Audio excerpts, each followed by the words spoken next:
Entra nel mondo di leovegas.news, dove informazione e intrattenimento si uniscono alle tue passioni. Partecipa e vinci ogni settimana con il Fantaleo su leovegas.news. Vivi i tuoi sogni, vivili al meglio.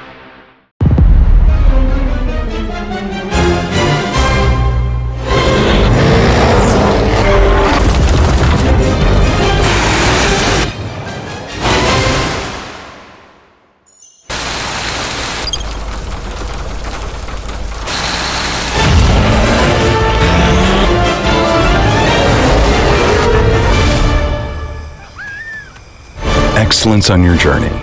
Extra Sport.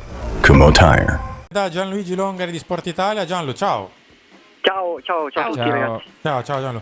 Che succede quindi? Che succede? Su Paratici? Sì. Ma io da quanto mi risulta è una trattativa saltata praticamente, cioè quanto abbiamo raccontato nei giorni scorsi, problemi che non sono mai stati risolti.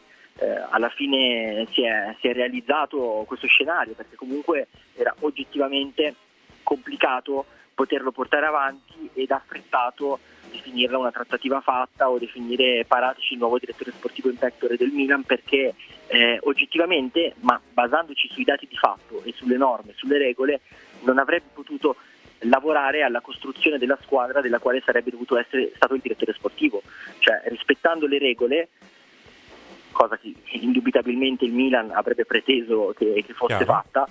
Lui avrebbe dovuto cominciare a lavorare il 21 di luglio, data entro la quale il Milan certamente avrebbe già preso un allenatore, avrebbe già fatto gran parte della campagna acquisti, già impostato delle trattative, già fatto delle cessioni.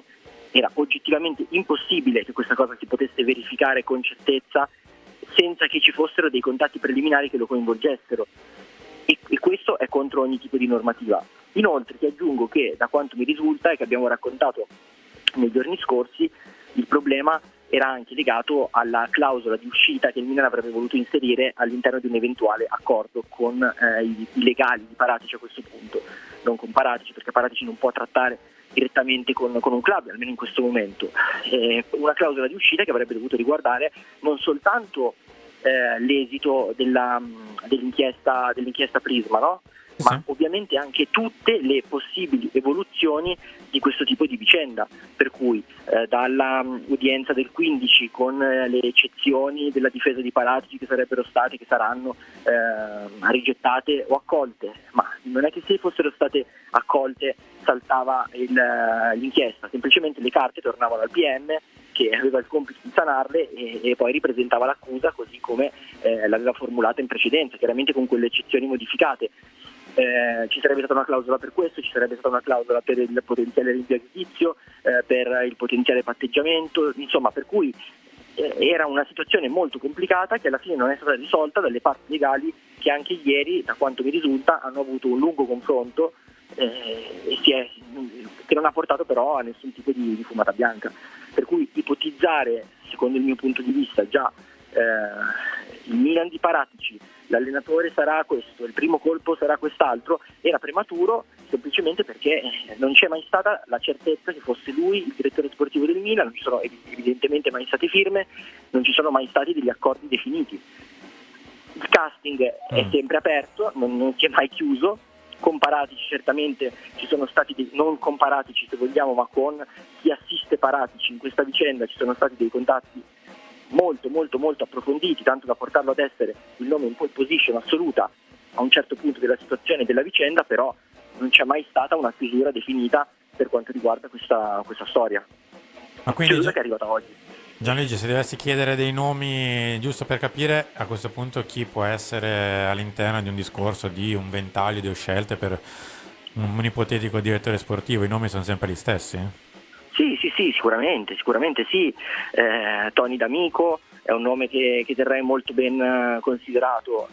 Tare era un nome che il Milan aveva vagliato. Ci sono profili stranieri che sono stati presi in considerazione, però in questo momento non ci sono delle certezze, cioè parliamo di una situazione che fino a ieri coinvolgeva dei contatti diretti, legali, tra il Milan e chi assiste Paratici per comprendere la fattibilità di una collaborazione tra le due parti. per cui dirti ad oggi non c'è lui, va un altro al 100%, non sono in grado, ma sarebbe anche, cioè nel senso sarebbe anche assurdo pensare di poterlo dire con certezza ad oggi, no? Perché altrimenti staremmo parlando dell'ennesimo piano sconclusionato che viene fatto e poco consono al tipo di prospettive che il Milan vuole cercare di costruirsi. Cioè, se tu fino a ieri stai cercando una soluzione per cercare di portare avanti una prospettiva di costruire il lavoro con un professionista, non è che a meno di 24 ore di distanza dalla fumata nera puoi già dire ok, però c'è quest'altro e l'allenatore sarà quest'altro ancora. Chiaramente bisogna che questo tipo di scelte vengano definite, che eventualmente il direttore preso in considerazione si liberi dalla squadra, ammesso che ce l'abbia, nella quale sta lavorando adesso, o che trovi un accordo totale sul gruppo di lavoro che dovrà contraddistinguere il suo lavoro al Milan e quant'altro. Gianluigi, io ti faccio una domanda più di valutazione a questo punto, nel senso che siamo ai primi giorni di aprile, va avanti questo casting, però ci sono sempre postille legate all'operatività, al fatto che ci debba essere il gruppo di lavoro. La mia domanda è, ma non ti sembra che non è che si stia proprio facendo tutto il possibile per scegliere un direttore sportivo, sceglierlo velocemente, sceglierlo tra i migliori, cioè che ci siano un po' di errori comunque anche in questo lavoro verso la prossima stagione? Ma errori, cioè nel senso, io quello che ti posso dire è che la situazione per esempio di Paratici era nota da tempo, non è che ci fosse qualcosa di celato, no? Rispetto a quelle che erano le problematiche che contraddistinguevano una sua potenziale scelta, a partire dall'inibizione che non gli avrebbe comunque permesso di lavorare fino a mercato inoltrato, passando per la situazione legata all'inchiesta penale che lo coinvolge, per cui secondo me una volta che tu arrivi a comprendere che con lui non è possibile andare avanti, secondo me sì, hai perso tempo. Hai perso del tempo a parlare con lui, se poi dopo tu questo tipo di valutazione non l'hai fatta preventivamente nel momento in cui hai questo casting in corso. Per cui da questo punto di vista sicuramente si è perso del tempo, però ti dico, molto meglio prendere una decisione con tempi anche più lunghi, ma che possa essere corretta, piuttosto che nominare in pectore un professionista come nel caso di Paratici, che poi non avrebbe potuto effettivamente operare. Per cui cioè, un conto se te ne rendi conto prima che questo succeda, un conto se tu riesci anche a farlo successivamente e quindi aggravando ulteriormente la situazione. Gianlo, io inizio a ringraziarti, ci risentiremo poi più avanti magari per capire un po' meglio come andrà. Grazie ancora. Sì, certo, quando volete. Buon lavoro. Grazie, ciao Gianlo. ciao.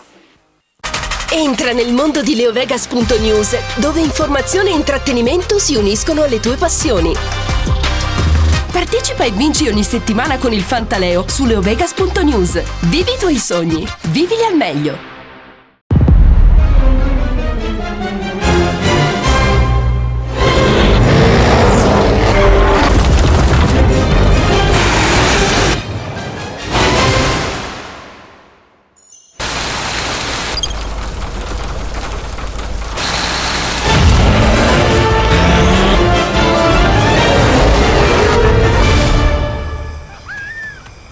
Excellence on your journey.